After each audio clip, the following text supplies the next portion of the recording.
so many of our ecological issues. You know, it supports pollinators. It can help mitigate and adapt to climate change impacts. It helps the monarch butterfly, which is always, you know, one of the first things that rises to the surface. And it provides wildlife habitat, you know, because those are the plants that our native wildlife evolved with. So we realized that faith communities had a role to play in that.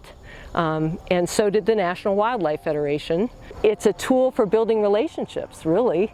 And through that relationship, we can support each other in doing good. And through the faith community lens, it's all about stewardship of God's creation and caring for creation. What we hope to accomplish with this tour is to show people what's possible, you know, in their faith community, in their own yard, and know that they don't have to go it alone.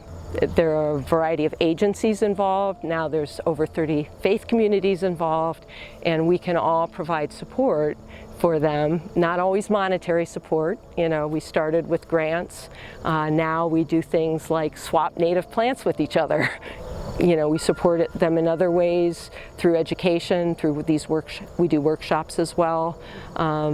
We try to do a celebration and networking event every year at the end of the year so that we can celebrate our successes and our challenges and think about what we need next to continue to grow in what we're doing.